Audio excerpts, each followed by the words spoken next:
Halo teman-teman, jumpa lagi dengan saya di AHM Farm Channel. Seperti biasa, hari ini saya sudah berada di lahan teman-teman, melihat pertumbuhan tanaman porang di bulan Maret tahun 2025 ya. Ini bibit dari umbi mini 1 kilo di atas 10, ada yang 20, ada yang 30. Kalau teman-teman lihat pertumbuhannya juga campur ya, ada yang kecil, ada yang lumayan besar. Dan ada informasi yang akan saya bagikan, yaitu tentang kurang bagusnya pertumbuhan tanaman porang di lahan ini. Kenapa saya katakan kurang bagus? Padahal kalau sekilas kita lihat, nah ini seger-seger ya, daunnya seger-seger, juga kelihatan hijau-hijau. Kalau orang awam melihat normal kok mas, nggak ada yang aneh. Pertumbuhannya juga sama seperti pertumbuhan porang yang lain. Ya, kalau batang, daun sama teman-teman. Tapi ada satu pertumbuhan yang di sini tidak terjadi. Jadi tidak sama seperti pertumbuhan porang yang lain atau di lahan porang saya yang lain. Bagian atas sini juga sama. Kenapa demikian? Kok tidak sama? Dan kurang bagusnya di mana? Nah, ini saya kasih lihat dan saya kasih tahu buat teman-teman. Mungkin yang awam belum paham ya, tapi kalau orang yang pernah menanam porang pastinya paham. Jadi di bagian batang teman-teman, seperti ini bagian batangnya. Harusnya kalau kita pakai bibit katak mini, karena setiap petani porang itu kan beda-beda. Ada yang suka menanam katak mini, ada yang suka juga menanam umbi mini.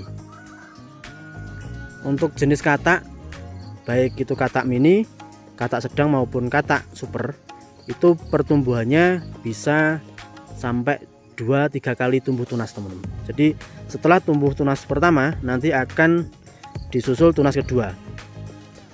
Dan itu menandakan kalau sedang ada proses pembentukan umbi baru. Jadi membentuk umbi di dalam tanah, ditandai dengan munculnya tunas baru. Biasanya nanti tunas pertamanya dorman, terus tunas barunya berkembang semakin besar. Jika perawatan lebih bagus, bisa juga tumbuh tunas ketiga. Apakah tunas kedua dorman lagi? Ya, sama seperti tunas pertama. Tunas pertama dorman, disusul tunas kedua dorman, disusul tunas ketiga. Semakin banyak tumbuh tunasnya, biasanya maksimal ya 3 ya.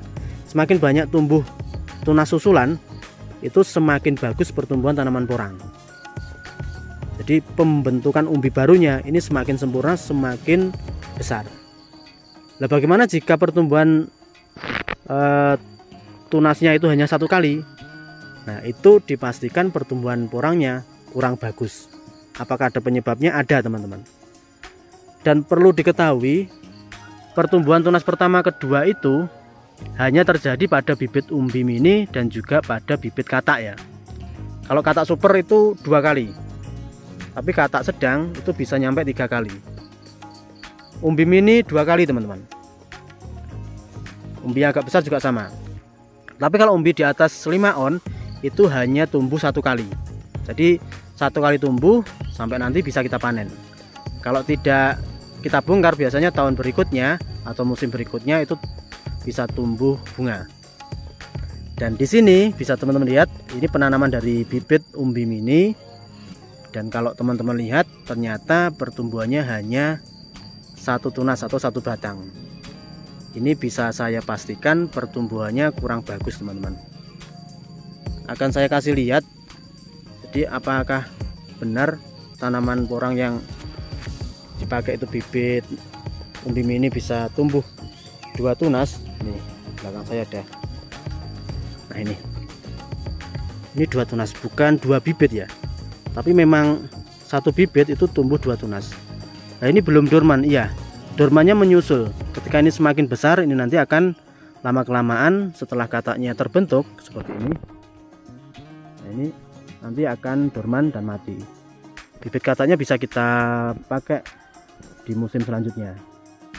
Nah ini menandakan proses pembentukan umbi baru ya. Jadi ini yang saya katakan pertumbuhan porang saya di lahan ini kurang bagus, meskipun daunnya terlihat seger, daunnya terlihat hijau. Penyebabnya satu teman-teman, kemarin bibit yang saya tanam di sini itu bibit penanamannya sedikit telat. Harusnya saya tanam di bulan Oktober November, saya tanam di bulan Desember akhir. Dan itu pun yang saya tanam di sini kondisinya sudah muncul tunas. Ya, di umbi itu sudah muncul tunas dan juga keluar akarnya karena saya ambil dari lahan sebelah. Lahan sebelah itu sudah tidak saya tanami porang karena saya tanami jagung, akhirnya harus saya pindah. Itu pun juga tidak rata semua loh teman-teman ya. Maksudnya kenapa kok sudah di lahan kok harus dipindah? Yaitu tadi di sana tidak terawat, akhirnya saya pindah yang satu lahan biar nantinya jadi satu semuanya, sehingga mempermudah saya untuk melakukan perawatan. Namun karena waktunya terlalu mepet dengan masa pertumbuhan porang, harusnya di situ sudah tumbuh, bahkan sudah muncul tunas kedua atau kita sudah lakukan pemupukan, tapi saya bongkar dan pindah di sini, dan ternyata hasilnya bisa teman-teman lihat. Pertumbuhannya pun kurang suka saya ya. Ini kalau tunas keduanya muncul itu benar-benar super teman-teman. Nah ini tunas kedua muncul. Ini tunas pertama. Tunas kedua itu nanti batangnya juga akan lebih besar ya. Nih, ya kan, daunnya juga seger banget kalau kita lihat. Ini juga sama. Nah, ini tunas pertama, tumbuh tunas kedua. Tapi tidak semuanya. Nah, ini juga sama teman-teman. Ya meskipun beberapa ada, tapi kebanyakan hampir 60% ini tidak tumbuh tunas kedua. Ini tunas kedua, seger banget. Nah ini tunas pertama. Biji kataknya juga sempurna teman-teman. Nah seperti ini. Ini enggak tumbuh tunas kedua ya. Jadi bisa dijadikan pengalaman buat teman-teman kalau mau melakukan penanaman porang, lakukan penanaman ketika bibitnya belum tumbuh atau belum muncul tunas. Ya kesalahan saya kemarin karena memang lahan satunya itu tidak terawat, biar saya lebih gampang punya ide, saya pindah di lahan sini biar jadi satu, pikir saya gitu teman-teman. Ternyata malah ya pertumbuhannya kurang bagus. Bagian atas ini sama, bibitnya sama seperti ini, bibit katak ini, dan campur, ada yang tumbuh tunas kedua, ada yang tidak tumbuh tunas kedua. Jadi itu tadi informasi dari saya teman-teman ya.